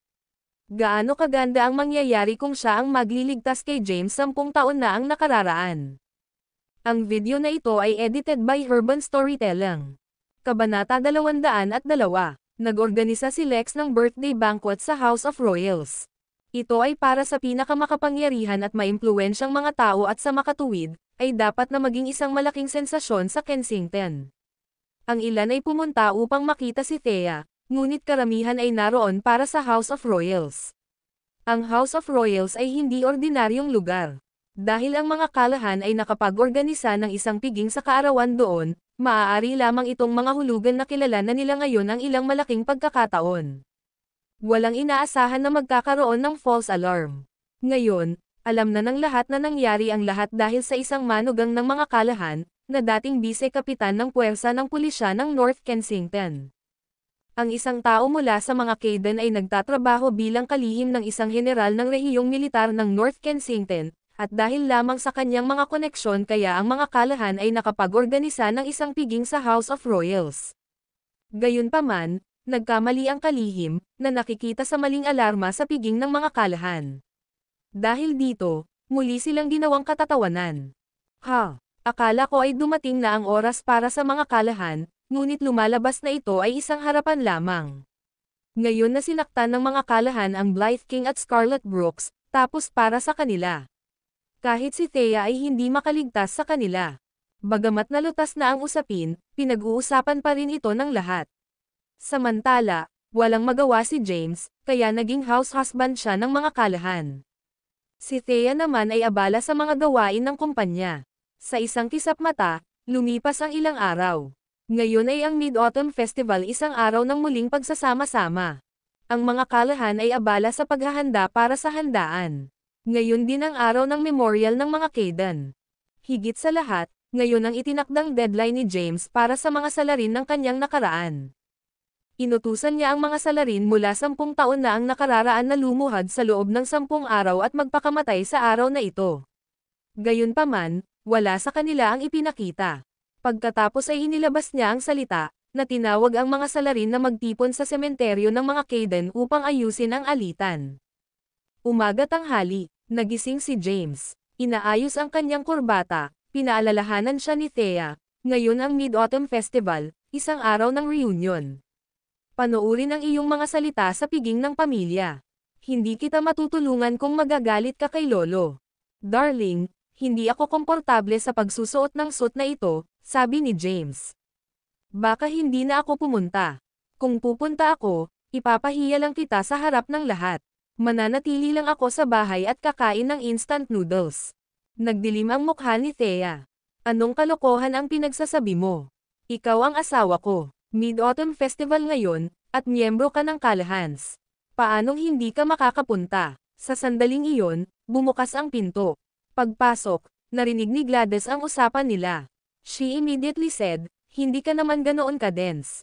At least aware ka na ang presensya mo ay ikakahiya lang ni Thea. Kung ganoon, hindi ako sasama, Gladys. Sa wakas naging chairman na si Thea. Kung pupunta ako at kahit papaano ay masaktan si Lolo at ang iba pang mga Callahan, kukunin nilang muli si Thea. Dapat sa Callahan residence lang ako pumunta. Masiguro ang posisyon ni Thea bilang chairman. Thea, ano ang dili-dali mo? Alam mo namang ayaw ni Lolo na nahuhuli ang mga tao. Pumasok si Tommy. Kung ayaw ni James, hayaan mo siya. Kumuha siya ng ilang daang dolyar at iniabot kay James. Ngayon ay ang Mid-Autumn Festival. Dahil hindi ka pupunta sa Callahan's, at least treat mo ang iyong sarili sa isang masarap na pagkain. Salamat. Kinuha ni James ang pera, puno ng pasasalamat ang mukha. Kumunat ang noo ni Thea. Hindi ka ba talaga pupunta? Thea, ipapahiya lang kita kung pupunta ako. Ayokong ipahiya ka sa harap ng pamilya mo. Ikaw na ang chairman ngayon, kung tutuusin. Saglit na nag-isip si Thea at sinabing, fine, babalik ako ng maaga. Sabay tayong kakain para makabawi. Salamat, mahal, nakangiting sabi ni James. Bumantong hininga si Thea bilang pagbibitiw. Bagamat nag-ayos siya ng trabaho para kay James, maraming tao ang nasaktan niya sa unang araw niya. Ang mga taong iyon ay naglunsad pa ng formal na reklamo. Wala siyang choice kundi pauwiin si James. Sa sandaling umalis ang mga Callahan, nawala ang ngiti sa mukha ni James, napalitan lamang ng malungkot na ekspresyon. Baka sa kanyang madilim na mukha ang mamamatay tao. Kinuha niya ang phone niya at tinawagan si Henry. Henry, ano ang sitwasyon? James, kanina ko pa hinihintay ang tawag mo. Binabantayan ko ang sementeryo. Ngayon ang araw ng paglilibing ng mga pinuno ng Grade 4, at pumili sila ng isang libingan malapit sa sementeryo ng mga Kaydan. Bukod sa mga pangunahing miyembro ng Grade 4, ang mga tulad ni Dawson, Nine Fingers, at ang underworld forces ng Kensington ay nagtipon sa mga suburb. Nasa 10,000 ang bilang nila. Ang video na ito ay edited by Urban Storytelling. Kabanata 203. Iniulat ni Henry ang sitwasyon kay James. Dumilim ang mukha ni James. Kumusta ang paghahanda para sa Blythe King? Sagot ni Henry, nag-inquire na ako. Sinabi niya sa akin na natipon niya ang mga puwersa. 100 combat aircraft, 300 tangke, 500 armored vehicle, at 1,000 convoy ang nagtipon sa rehiyon ng militar. Hinihintay lang nila ang iyong utos. Gayunpaman, sinabi ng Blythe King na ito na ang huling beses na tutulungan kanya. Ayaw din daw niyang gumawa ng gulo. Malamig na sabi ni James, I'll spare those unrelated to the case. Gayunpaman, walang awa para sa mga kasangkot. Ramdam ni Henry sa boses ni James ang pagpatay na layunin. Naglakad si James palabas ng common clinic. Nakapagpalit na siya ng damit at ngayon ay nakasuot na siya ng malaking sized na trench coat. Hinawakan niya sa mga kamay niya ang maskara niya kanina. Ngayon, aayusin niya ang alitan mula 10 taon na ang nakalilipas. Ang mga lalaki mula sa The Grade 4 ay natipon sa mga suburb ng Kensington malapit sa Flora Lakeside, sa abot ng paningin ng mga mata, may sunod-sunod na alon ng mga lalaking nakaitim na armado ng mga machete at metal na pamalo. Ito ay mga lalaki mula sa underworld. Nandoon din si Rowena. Sandali siyang nakarete, ngunit ngayon ay halos gumaling na siya. Gayunpaman, nanatili ang peklat sa kanyang mukha. Sa sandaling iyon, wala siya sa kanyang karaniwang kaakit-akit ngunit sa halip ay kahabag-habag. Sinulyapan niya ang mga lalaki ng The Grade 4 na nagkukumpulan bago tumingin kay Dawson, Nine Fingers, at sa iba't ibang makapangyarihang lalaki ng underworld na nakatayo sa gilid ng kalsada, armado hanggang sa ngipin.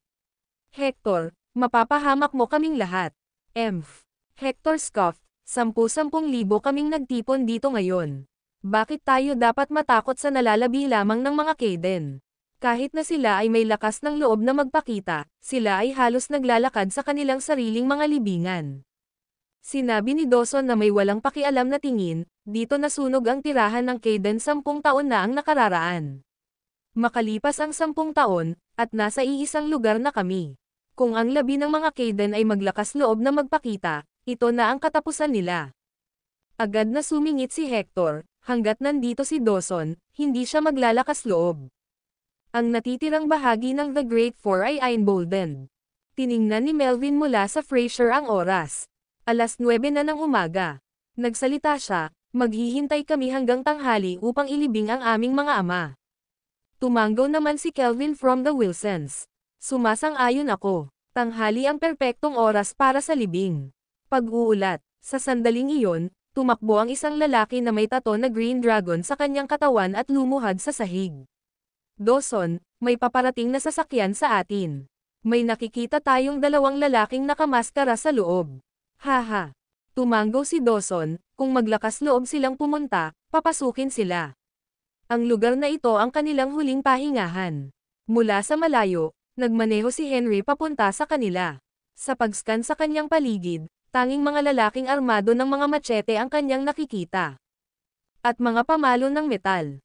Hindi mabilang na mga lalaki ang nakapalibot sa sementeryo ng mga Kayden nang makita ang pagpapakitang ito ng puwersa, bumilis ang tibok ng puso ni Henry. Palihim siyang napabuntong hininga. Ipagdasal natin na huwag nilang i-push masyado. Kung hindi, ang tubig sa Flora Lakeside ay mabahiran ng dugo. Ihinto mo ang sasakyan. Oo, hininto ni Henry ang sasakyan. Binuksan ni James ang pinto at bumaba ng sasakyan. Sa gilid ng mga kalsada ay nakatayo ang mga lalaking nakaitim na armado ng mga machete at metal na pamalo. Kahanga-hanga ang kanilang porma sayon. Kahit sinong normal na tao ay matatakot sa labas ng kanilang talino kapag nasaksihan ang eksena. Gayunpaman, si James ay nagmarcha pasulong, walang takot. Ang mga pinuno ng The Great Four ay nanunood gamit ang kanilang mga binocular mula sa malayo. Nang makitang naglalakad si James at Henry papunta sa kanila, nagtawanan sila. Damn, nakakatuwa naman. Seryoso ba silang lumalapit sa amin kapag silang dalawa lang? Siguradong pagod na silang mabuhay. Nag-aalala akong may sakit sa mga nakaraang araw na iniisip ang tungkol sa mga labi ng mga Kayden at kung gaano sila nakakatakot. Sinong nakakaalam na dalawa lang sila? Tumayo ka at hayaan silang dumating. Tatapusin ko ang buhay nila sa sementeryo ng mga Kayden. Ang mga lalaki mula sa The Great Four ay natunaw sa pagtawa nang makita sina James at Henry. Sa kanilang mga mata, sila ay patay na. Ang video na ito ay edited by Urban Storytelling. Kabanata 204. Bagaman ito ang mga suburb, ang mga lokal na magsasaka ay naninirahan dito. Ngayon ay ang Mid-Autumn Festival, at ang mga pamilya ay nagtipon para sa muling pagsasama.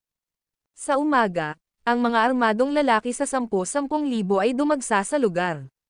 Nataranta ang mga taga-ron. Nanatili sila sa kaligtasan ng kanilang mga tahanan at hindi gumala. Ang ilan ay natakot pa nga, lumikas sa ibang mga lugar.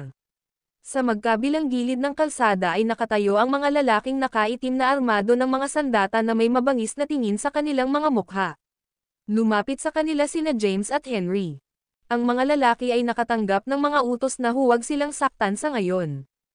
Hindi nagtagal, dumating si James sa sementeryo ng mga Kayden. Punong-puno ng mga tao ang sementeryo ng mga Kayden. Ang ilang mga kabaong ay nakahiga sa mga butas na hinukay sa isang Dallas disc na hindi masyadong malayo. Mayroong ilang mga bulaklak sa lugar ng libingan. Sa labas ng sementeryo ng Kayden sa isang bakanteng kapirasong lupa ay nakatayo ang kasalukuyang mga pinuno ng Great Four, Hector Xavier, Melvin Frasier, Kelvin Wilson, at Drake Zimmerman. Maging si Dawson, Nine Fingers, at ang iba't ibang puwersa ng underworld ng Kensington ay naruroon. Dinala nila ang kanilang mga tauhan upang tumulong. Umabot sila sa mahigit 10,000 tao. Nakahiga sa lupa ang isang 70 taong gulang na lalaki at isang 20 taong gulang na babae. Ang lalaki ay itinali at inihiga sa lupa na parang patay na aso. Pati ang babae ay nakatali. Magulo ang kanyang buhok, at ang kanyang puting damit ay tumalsik ng putik.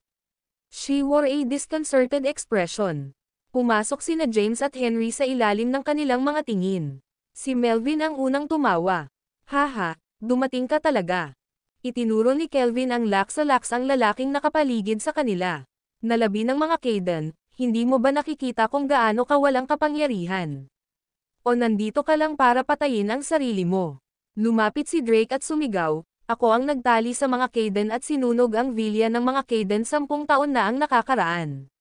Hindi namin alam, napansin ni Thea Callahan ang apoy at iniligtas ka. Ano man, ngayon ang iyong kapahamakan, gaano ka man kalakas. Tapikin, tapikin, tapikin. Tumunog ang mga gripo nang tumama ang kanilang mga bote sa lupa. Huminto si James sa harap ng lahat. Tinadyakan ni Dawson ang lalaking nakahandusay sa lupa. Arg! Napasigaw ang lalaki sa sakit. Napasulyap si Dawson kay James na nakamaskara at pumikit. Ako din, hindi ko alam na may Kaden pala na makakalusot sa hawak namin. Matapos ang pagkawasak ng mga Kaden, itinayo niya ang sementeryo na ito at inilibing sila dito. Napatingin si James sa lalaking nakahandusay sa lupa. Ang video na ito ay edited by Urban Storytelling. Kabanata 205. Tumunog ang mga lalaki mula sa The Great Four. Samantala, si Rowena ay natulala. Wala na siyang magagawa ngayon. Inaasahan lamang niya na hindi masyadong maraming tao ang mamamatay ngayon. Nanalangin siya na huwag hawakan ni James ang mga walang kinalaman. Sa kanilang mga titig, dahan-daang hinubad ni James ang kanyang maskarang multo. Nang makita ito, sumunod si Henry. Nabunyag ang tunay na pagkatao ni James. J. James Kaden. Si James, ang manugang ng mga Callahan.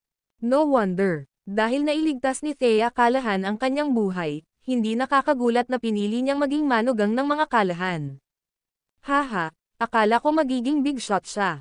Siya pala ang manugang ng mga Callahan, ang kilalang basura sa buong Kensington. Nang masilip ang tunay na pagkatao ni James, natigilan sila. Gayunpaman, halos kaagad, sila ay tumawa. Tumingin si Dawson. Naintindihan naman agad ng mga honcho sa paligid niya. Humakbang sila at tinutukan ng baril ang ulo ni James at Henry. Si James ay binubuo sa buong oras. Haha, James, paano mo naisip na aayusin ang awayan? Hahayaan kitang makasama muli ang iyong namatay na pamilya. Humagalpak sa tawa ang mga pinuno ng The Great Four. Nag-aalala silang may sakit nitong mga nakaraang araw. Dahil nagawang patayin ng lalaking nakamaskara ng multo si Trent Xavier, naisip nilang nagtataglay ito ng pambihirang kapangyarihan. Hindi nila inaasahan na manugang siya ng isang second-rate na pamilya. Bagaman may nakatutok na baril sa ulo ni James, hindi siya natakot. Pinagmasdan niya ang paligid na may masungit na ekspresyon. 10 taon na ang nakalipas, nagtipon kayo sa tirahan ni Kaden. Itinali mo ang pamilya ko at pinilit mo ang lolo ko na ibigay ang moonlit flowers sa cliffside's edge. Pagkatapos mong makuha ang iyong mga kamay, sinunog mo ang lahat. 38 miyembro ng Cadence ang nasunog hanggang sa mamatay. Sinaman sila ng tingin ni James. Nanginginig sa sira ang lahat ng sumalubong sa kanya. Anong nakakatakot na titig iyon? Pakiramdam nila ay tinutumbok sila ng isang mabangis na hayop. Nakaramdam ng panginginig sa kanilang gulugad, napaatras sila ng ilang hakbang maging ang mga tulad ni Dawson at Nine Fingers ay natakot. Nang maalala ang kanilang kataasan sa mga numero, at ang katotohanang may baril si James na nakatutok sa kanyang ulo, inayos nila ang kanilang sarili.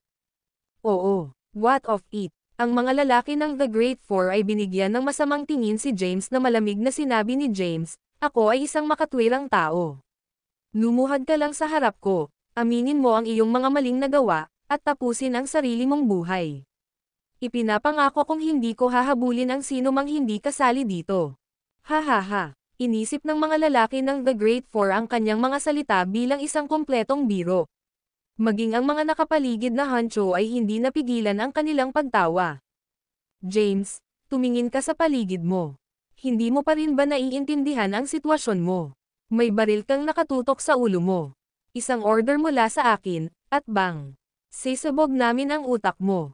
Inikat ni Dawson ang kanyang mga daliri na parang nagpapaputok ng baril. Tumingin siya kay James at humagalpak ng tawa na naglakad si James patungo kay Newton, na inaapakan. Stop, sigaw ni Dawson. Mahinang ungol ni Newton, J. James, lumayo ka. Tumingin sa kanya si James at nangako, huwag kang mag-alala, Mr. Queen. Magiging maayos din ang lahat. Hindi makakatakas ang mga salarin na nagdulot ng pagkawasak ng mga Kaden. Isang mata para sa isang mata. Umalis ka na James. Lumabas sa Kensington at huwag nang bumalik. Hindi mo maintindihan kung gaano kalakas ang iyong kalaban. Hindi mo malalaman kung sino ang tunay na utak. Sumimangot si James parang may inside information si Newton. Bago dumating si James sa sementeryo ng mga Kayden, inutusan niya ang Blythe King na kumilos. Sa sandaling iyon, ang tunog ng propeller ay nagmula sa malayo. Lahat ay tumangala at nakita ang combat aircraft na papalapit sa kanila, natulala. Anong nangyayari? Ay combat aircraft ba iyon? Natahimik sila. Di masama ito. Nandito na ang militar, at ilang daang tank at armored vehicle ang paparating sa amin. Ang video na ito ay edited by Urban Storytelling. Kabanata 206. Daan-daang combat aircraft ang umikot sa kalangitan. Sa lupa, daan-daang libong tank, armored vehicle, at convoy ang nagmaneho patungo sa kanila sa napakalakas na pormasayon. Dumagundong. Habang papalapit ang mga tangke, yumanig ang lupa. Nang masaksihan ang palabas na ito, tumahimik ang mga lalaki ng The Great Four, Dawson, at Nine Fingers. Anong nangyayari? Bakit may military formation na papunta sa atin? Anong nangyayari? Sila ay dumbfounded. Maaaring isang pagsasanay sa militar. Oo, dapat. Iutos sa mga lalaki na huwag kumilos ng padalos-dalos. Kami ay nagtitipon dito ngayon para sa libing ng aming mga dating pinuno. Hanggat hindi natin sila ginagalit, hindi nila tayo dapat pahirapan. Bilisan mo, ihulog mo ang iyong mga armas. Agad na inihagis ng mga lalaki ang mga armas sa kanilang mga kamay. Samantala, itinago sila ng mga armado ng baril. Hindi naman sila nagmamadaling humarap kay James. Kailangan lang nilang hintayin na matapos ang military exercise. Nang makita ito, gayunpaman, natakot si Rowena. Hindi niya akalain na gagawin ito ni James para lang harapin ang mga lalaki ng The Great Four at ng Underworld. Pinakilos ni James ang militar. Sir, pinalibutan na po kami ng mga tank at mga armored vehicle. Tumingin ka sa langit. Medyo matagal nang umiikot sa itaas namin ang combat aircraft. Dapat may daan-daan noon. O Diyos ko, ano ang nangyayari? Nandito kaya sila para sa atin? Smack! Sinampal ng Nine Fingers ang lalaking walang tigil sa pagdaldal at pinagsabihan, pagkatapos natin. Ganon ba talaga kataas ang tingin mo sa amin? Sino tayo sa tingin mo? Pag-isipan ito. Isa lang kaming gangster. Gagawin ba nila ito? Sa sobrang lakas ng sampal ay bumagsak siya sa lupa. Nagmamadali siyang tumayo at umiling. Tama ka. Tama ka. Inangat ng Nine Fingers ang kanyang ulo at tumingin sa combat aircraft na umiikot sa itaas nila sa kalangitan. Nagdilim ang kanyang mukha, at isang katulad na pag-iisip ang lumitaw sa kanyang isip. Kay baka nandito talaga sila para sa atin. Napatingin siya kay Dawson. Si Dawson naman ay may malungkot na ekspresyon. Nais niyang umalis ang combat aircraft. Gayunpaman, nanatili sila. Nagkatinginan ang mga lalaki ng The Great Four. Bahagyang ngumiti si James bago kinaligan si Newton na nakadapa pa rin sa lupa. Anong ginagawa mo? Sigaw ng isa sa mga sidekick. May hawak na metal rod, siya. Nakatutok sa ulo ni James. Dumilim ang mukha ni James. Lumapit siya at hinawakan ang metal rod. Lahat ng tao dyan, lumuhad ngayon sa iyong mga kamay sa iyong ulo. Isang boses ng loudspeaker ang nagmula sa isang helicopter sa langit nang marinig iyon, natarante sila. Kaagad, ipinatong nila ang kanilang mga kamay sa kanilang mga ulo at bumagsak sa lupa. Napatingin ang mga lalaki ng The Great Four kay James. Siya kaya ang nagdala ng militar dito. Sino ba talaga siya? Hindi pwede. Walang paraan na maaaring si James iyon. Dumaan lang ang militar. Hindi makapaniwala ang mga lalaki ng The Great Four na si James ang nagdala ng militar dito. Sa sandaling iyon, dumating ang hukbo. Ang mga tangke ay naglalayon sa lahat ng nasa sementeryo ng mga Kayden. Kinaligan ni James si Newton at tinulungan siyang tumayo. Pagkatapos, kinaligan niya ang babae sa tabi ni Newton at tinulungan din itong tumayo. Ang babae ay nasa loob ng 20 taong gulang na may katanji tanging tampok sa mukha. Bagamat nabasag ng putik ang kanyang magandang mukha, hindi ito nakatago sa kanyang pang-akit at kahali-halina. James, ikaw ba talaga yan? Inabot ni Newton ang kanyang braso at marahang hinayla si James. Nanginginig ang nanginginig niyang braso. Hinawakan ni James si Newton sa braso at sinabing, Mr. Queen, ako ito. Ako talaga, James. Mr. Queen, tumabi ka muna. Aayusin ko ang awayan mula 10 taon na ang nakakaraan. Pagkasabi nito, pinagmasdan ni James ang mga nakapaligid na lalaki. Nakapatong sila sa lupa habang nasa ulo ang kanilang mga kamay at walang lakas ng loob na gumalaw kahit isang kalamnan. May mga sniper sa helicopter na nakatutok sa kanila ang kanilang mga baril. Kung sila ay kumilos ng padalos-dalos, ito na ang kanilang huling pahingahan. Nanginginig sa takot ang mga lalaki ng The Great Four. Nakayuko si Dawson sa sahig, basa ang pantalon. Nag-react ang Nine Fingers. Umalangaw-ngaw sa hangin ang amoy ng dumi. Nadumihan niya ang kanyang pantalon. Sa sandaling iyon, alam na nila. Dinala ni James ang militar dito. Puno ng panghihinayang si Hector. Kung nakinig lang sana siya kay Rowena, hindi na kailangang harapin ng mga savior ang pagkawasak. Ngayon, walang makakatakas. Ang video na ito ay edited by Urban Storytelling. Kabanata 207. Tumayo si Henry at pumunta sa kotse. Kinuha niya ang joss paper, joss sticks, at iba pang gamit para magbigay galang sa namatay. Naglakad si James sa puntod ni Thomas at lumuhad.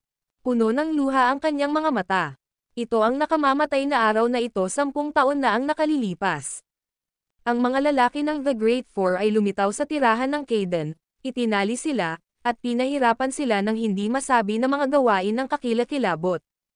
18 taong gulang pa lamang siya noon. Hinding-hindi niya makakalimutan ang nakakasakit ng puso niyang mga hiyaw habang nasaksihan ang paggapos at pagkasunog ng mga Kayden sa apoy. Ikaw pala. Biglang tumayo si James at tinuro ang mga lalaki sa lupa. Napaungol siya ng may basag na boses, iyong 10 taon na ang nakalipas. Mga hayop kayo sa balat ng tao. Kung mayroon kang kahit isang onsa ng konsensya, hindi mo gagawin ang gayong kabuktutan. Ang kanyang dagandong ay katulad ng isang dumadagandong na palekpak. Ang mga lalaki ng Great Four, pati na rin ang mga puwersa ng Underworld, ay hindi nang ahas na sumagot. Lumuhad si Rowena kay James at nakiusap, James, nagkamali ako. Please, bigyan mo ako ng pagkakataon. Isang pagkakataon. Duguan ang mga mata ni James. At binigyan mo ba ng pagkakataon ang mga Kayden na makatakas? Ibigay mo sa akin ang Blade of Justice. Napaungol si James. Nagmamadaling tumakbo si Henry sa kotse at naglabas ng espada. Ang espada ay natatakpan ng itim na tela. Lumapit si Henry kay James. Lumuhad siya sa harapan niya at iniabot sa kanya ang Blade of Justice. Itinaas ni James ang tela, at bumungad ang isang matalas na espada. Ito ay ang Blade of Justice. Kinakatawan nito ang pinakamataas na awtoridad ng batas. Ang espadang ito ay ipinagkaloob kay James ng Supreme Commander ng Sol. Sa pagkakaroon ng espada, ang isa ay may karapatang patalsikan ang mga malupit na hari at parusahan ang mga taksil na opisyal. Ang espada ay iginawad kay James noong araw na siya ay naging general, at ni minsan ay hindi niya ito ginamit. Ako ay isang makatwirang tao at hinding-hindi ako magbibintang sa walang kasalanan, at hindi ko hahayaan ang isang taong masama. Hakbang pasulong at harapin ang hustisya kung ikaw ang mga salarin na pumunta sa tirahan ni Kayden 10 taon na ang nakararaan. Scrum kung wala kang kaugnayan. Ang mga lalaki ng The Great Four ay nasa lupa. Sa sandaling iyon, sila ay nabigla, at ang kanilang mga katawan ay nanginginig sa takot. Si Hector ang unang humakbang. Lumuhad siya kay James at humingi ng tawad. Ako ang may kasalanan. Mangyaring iligtas ang Xaviers. Isang mata sa mata. Itinaas ni James ang espada. Nahulog ang espada. Slash. Tumagos ang espada sa katawan ni Hector. Damanak ang dugo sa buong lupa. Nanghina ang katawan ni Hector. Ang eksenang ito ay nabigla sa lahat. Tumanggo si James, susunod. Si James, sa sandaling iyon, ay ang diablo na nagkatawang tao. Ang mga lalaki ng The Great Four ay natakot sa kanilang talino. Ang ilan sa mga mahiyain ay nahimate pa. Lumapit si James kay Drake. Nahulog ang espada. Slash. Patay na si Drake. Nagsuot ng malamig na ekspresyon si James. Step by step, naglakad siya. Kahit sinong madaanan niya ay nahimate sa takot. Gayunpaman, hindi nila nakatakas ang kanilang mga kapalaran. Hindi nagtagal, humiga ang 100 lalaki sa harap ng sementeryo ng mga Kayden. Si Rowena na lang ang natira. Lumapit si James sa kanya. Ang kanyang espada ay may bahid ng dugo. Lumuhad si Rowena sa lupa, Walang tigil ang panginginig ng kanyang katawan. Wala siyang masabi kahit isang salita. Itinaas ni James ang espada. Slash! Bumagsak si Rowena sa balon ng dugo. Hinintay ng Blythe King na matapos si James bago naglakad palapit sa kanya. Sumulyap siya kay James at nagtanong, "Tapos ka na ba? Kung ikaw, haharapin ko ang iba pa." Arg! Lumuhad si James sa harap ng libingan at humiyaw. Sa wakas, ang damdamin ng puot at dalamhati na kanyang pinigilan sa nakalipas na 10 taon ay nailabas. Ang video na ito ay edited by Urban Storytelling. Kabanata 208. Lumuhad si James sa harap ng libingan at humiyaw. Maya-maya, nag-crack ang boses niya. Nabulunan siya sa hikbi. 10 taon. 10 taon na ang nakalipas. 10 taon na ang nakalilipas, siya ay isang 18 taong gulang na batang lalaki na katatapos lamang ng high school. Ang kanyang buhay ay puno ng pangako at pag-asa. Gayunpaman, kinuha ng isang pagsasabuatan ang lahat mula sa kanya. Hayop ka. Ang aking anak na babae ay 3 taong gulang lamang. Paano mo nagawa? Mamamatay ako sa lugar ng aking mga apo. Hayaan mo na sila. Ang imahe ng nasusunog na tirahan at ang tunog ng nakakasakit ng pusong hiyawan ang pumuno sa kanyang pakiramdam. Ang mga eksena ay sariwa at matangkad gaya ng nangyari kahapon. Hinding-hindi niya makakalimutan. Nang siya ay dumaranas ng matinding sakit at umiiyak na mga mata, isang dalaga ang lumitaw. Tumalon siya sa dagat ng apoy nang walang pag-aalinlangan at kinaladkad siya sa tabing ilog. Dahil sa kagustuhang mabuhay, sumisid siya sa ilog. Naanod siya sa agos ng ilog at natagpuan ang sarili sa isang kuweba. Sa isang stroke ng swerte, nakakita siya ng isang medikal na libro. Ang Kensington ay ang kabisera ng medisina. Samantala, ang kanyang lolo ay isang doktor. Mayroon siyang ilang kaalaman sa medisina. Natutunan niya ang mga ito noong bata pa siya. Matapos makuha ang medikal na libro, nag-aral siyang mabuti at ginamo ang mga sugat sa kanyang katawan ayon sa mga tagubilin sa aklat. Pagkatapos umalis sa kuweba, napadpad siya sa Southern Plains. Nagkataon, nagkaroon ng kaguluhan sa Southern Plains, at si Saul ay nagre-recruit ng mga lalaki sa militar. Pagkatapos ay naging sundalo siya. Araw ng pagsasanay niya. At gabi, pumunta siya sa larangan ng digmaan. Umakyat siya sa mga hanay sa pamamagitan ng pagtawid sa mga katawan ng kanyang mga kaaway. Sa nakalipas na 10 taon, siya ay lubos na pinahahalagahan sa militar. 1 taon lamang ang nakalipas, ang kanyang laban ay nagulat sa mundo. Siya ay naging isang alamat. Siya ay hinirang na Black Dragon, isa sa 5 commander ng Sol, at tumayo sa tuktok ng kapangyarihan. Ito ay pagkilala sa kanyang karera sa militar ng mga nakatataas. Pinapayapa niya ang Southern Plains at ang mundo sa isang labanan. Noong nasa peak na siya ng kanyang career, iniabot niya ang kanyang resignation letter. Bago pa man maaprubahan ng mga nakatataas, bumalik na siya sa Kensington. Nandito siya para bayaran ang kanyang mga utang at para maghiganti. Bumalik siya para gantihan si Thea sa pagliligtas ng kanyang buhay. Siya ay bumalik upang ipaghiganti ang pagkawasak ng mga Kayden. Ngayong nakapaghiganti na siya, ang mga kaluluwa ng mga nahulog na Kayden ay maaari nang ipahinga. Sa wakas ay nailabas din ang puot sa kanyang puso na 10 taon niyang pinigilan. Tumayo si Henry sa gilid at pinagmasdan ang umiiyak na si James. Sa sandaling iyon, naawa siya kay James. Ganoon din ang Blythe King. Hindi niya akalain na ang kilalang Black Dragon ay magkakaroon ng ganoon kalambat na panig. Lolo, sa tabi niya, mahigpit na hinawakan ng dalaga ang braso ni Newton. Siya ay isang ordinaryong babae mula sa lungsod. Hindi pa niya nasaksihan ang ganitong madugong eksena at ganoong kahangahangang porma sayon. Ayos lang. Marahang tinapik ni Newton ang kamay ng dalaga. Pagkaraan ng ilang oras, naalala ni James ang kanyang sarili. Tumayo siya, hinayla ang Blade of Justice sa lupa, at inihagis kay Henry. Pagkatapos ay tumungo siya sa Blythe King at binati siya. Salamat, tapos ka na ba? Kung gayon, ibabalik ko ang aking mga tropa. Oo, tumanggo si Jarnes. Siya ay isang makatwirang tao. Matapos patayin ang mga pangunahing salarin, hindi niya ginawang mahirap ang mga bagay para sa natitirang bahagi ng The Great Four. Tiningnan niya ang mga lalaki ng The Great Four, ang ilan ay nakayuko sa sahig at ang ilan ay nahimatay, at malamig na sinabi, ibalik ang lahat ng pag-aari ng Cadence sa loob ng 3 araw. Oo, walang nang ahas na tumutol sa kanya. Lumapit si James kay Newton. James, Mr. Queen. Ang video na ito ay edited by Urban Storytelling. Kabanata 209. Bati ni James sa kanya at agad na lumingon sa dalagang nakahawak sa braso ni Newton. Mr. Queen, sino siya? Ipinaliwanag ni Newton, James, apo ko siya, si Serena Queen. Ma'am, tumango si James, pagkalipas ng 3 araw, pumunta sa The Great Four at kunin ang mga negosyo ng Cadence. James, ito. Natarante si Newton. Alam ni James na mayroon siyang insider information. Alam niya na ang mga Cadence ay lumipat mula sa kabisera 30 taon na ang nakalilipas.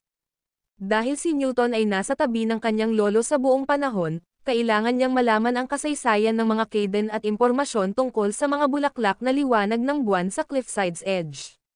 Malalaman pa niya kung sino ang pinupuntirya ng mga Cadence. Hey, thank you for helping me out here. Ililibre kita ng pagkain. Tumingin si James sa Blythe King. Ma'am, bahagyang tumango ang Blythe King. Pagkatapos, nagbigay siya ng utos, retreat. Matapos umatras ang militar, tiningnan ng Blythe King ang mga lalaki ng The Great Four at mula sa underworld. Nakasuot ng malamig na ekspresyon, nagbabala siya, mas mabuting kumilos ka. Masyado silang marami dito. Walang sapat na espasyo sa bilangguan kung ang bawat isa sa kanila ay arestuhin. Dahil wala nang balak ituloy pa ni James ang mga bagay, wala siyang pakialam. Oo, ang mga lalaki ng The Great Four at mula sa underworld ay hindi nang ahas na tumutol. Huwag mong pag-usapan ang nangyari ngayon. Dapat mong malaman ang mga kahihinatnan kung magsimulang kumalat ang mga chismis. Oo, hindi namin sasabihin sa isang buhay na kaluluwa. Wala akong nakita ngayong araw.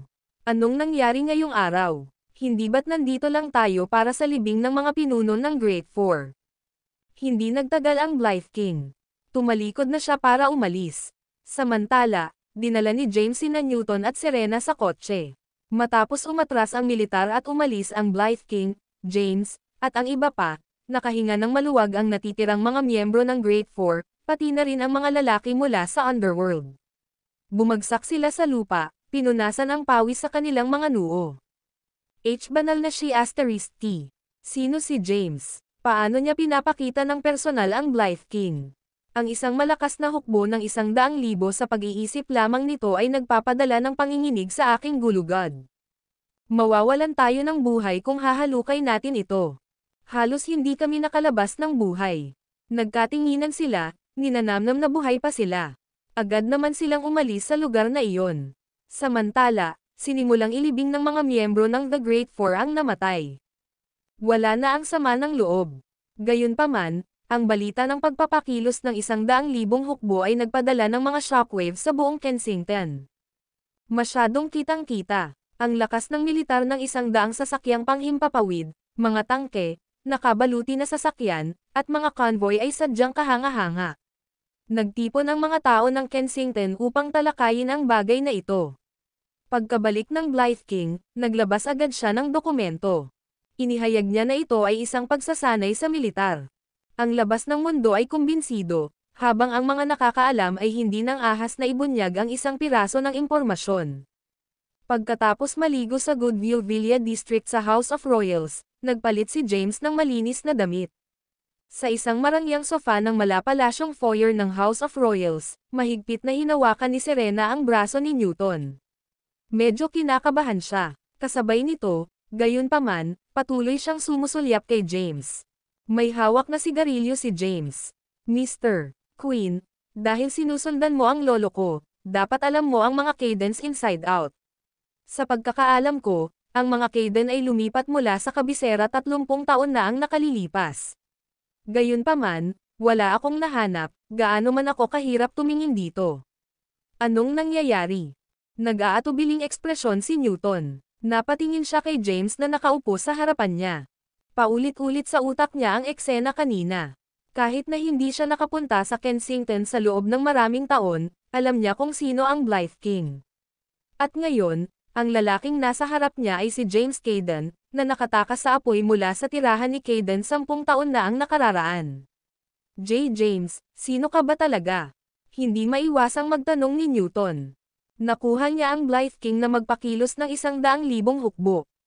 Hindi ito maisip ni Newton. Gaano kalakas si James? Ang general ng milyon malakas na hukbo ng Black Dragon ng Southern Plains. Kasama ang Blythe King ng Kanluran, ang Centurion ng North, ang Barbarian na hari ng Silangan, at ang Emperor ng Capital, isa ako sa 5 commander ng Sol. Ang video na ito ay edited by Urban Storytelling. Kabanata 210, Biitim na Dragon. Natigilan si Newton sa sinabi ni James. Isa sa 5 commander ng Sol. Ang Black Dragon ng Southern Plains na nagpadala ng shockwave sa buong mundo sa isang labanan noong 1 taon. Ang apo niyang si Serena ay hindi maiwasang mapasulyap kay James. Ang Black Dragon ay isang pangalan na kilala sa lahat. Gayunpaman, walang nakakaalam kung ano ang hitsura ng Black Dragon. Hindi niya akalain na ang Black Dragon ay magiging isang Cayden. Tumingin si James kay Newton at nagtanong, Mr. Queen, maaari mo bang sabihin sa akin ang higit pa tungkol sa aking pamilya? Bagamat nakatayo na ngayon si James sa tuktok ng kapangyarihan at gumamit ng dakilang awtoridad, wala pa rin siyang mahanap tungkol sa kasaysayan ng mga Cayden. Naniniwala siyang hindi ordinaryong pamilya ang kanyang pamilya. Hindi lang iyon, ang moonlit flowers on Cliffside's Edge ay hindi rin ordinaryong bagay. Huminga ng malalim si Newton. Dahil si James ang Black Dragon, kaya niyang harapin ang kaaway ng mga Cayden. James, narinig mo na ba ang The Four Great Families of Sol? Ha? Kumunat ang noo ni James. Ang 4 na dakilang pamilya ni Sol.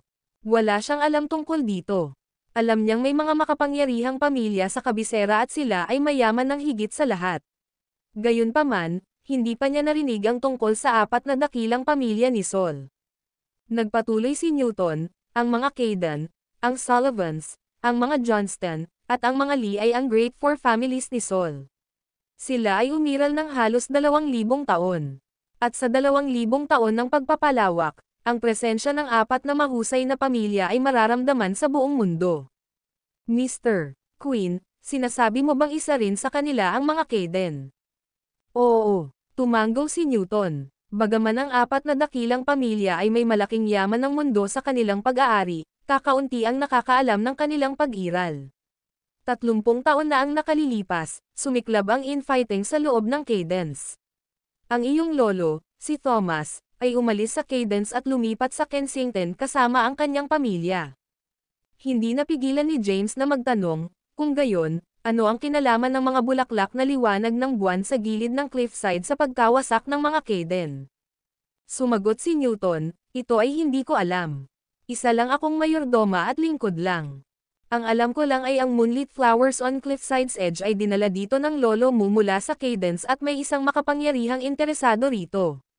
Minsang sinabi sa akin ni Thomas na ang 4 na mahusay na pamilya ay nakakalat sa buong mundo.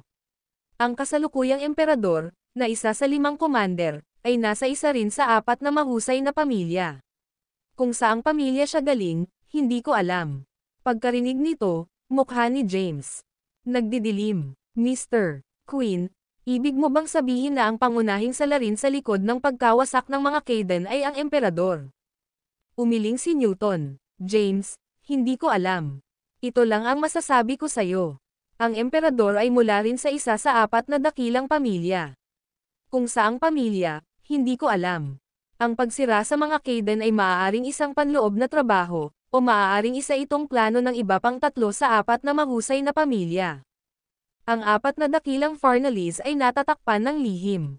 Hindi man lang alam ng mga tagalabas ang kanilang pag-iral. Hindi binalak ni Newton na magsalita tungkol dito. Gayunpaman, ngayon, si James ay ang Black Dragon ng Southern Plains at isa sa 5 commander ng Sol. Nakatayo siya sa tuktok ng kapangyarihan. Sa ganoong lakas, posible na harapin ang 4 na mahusay na pamilya. Nang marinig ito ni James ay namula. Kung ang emperador ang nasa likod ng lahat ng ito, kung gayon ang 5 commander ng Sol ay magiging 4 na commander. Bagamat ang emperador ay isa sa pinakamakapangyarihan sa 5 commander, ang pagkitaw sa kanyang buhay ay hindi mahirap na gawain para kay James. Mr. Queen, alam mo ba ang kasaysayan ng Moonlit Flowers sa Cliffside's Edge at kung ano ang mga sikreto nito? Bakit may magiging interesado dito? Umiling si Newton. James, hindi ko alam. Walang sinabi si Thomas tungkol dito. Kung gayon, alam mo ba kung sino ang kasalukuyang may Moonlit Flowers sa Cliffside's Edge? Muli, umiling si Newton. Nadismaya si James. Akala niya ay may maraming impormasyon si Newton. Hindi niya akalain na ang kasaysayan ng mga Kaden lang ang malalaman niya. May kinuha siyang ordinaryong susi sa kanyang bulsa.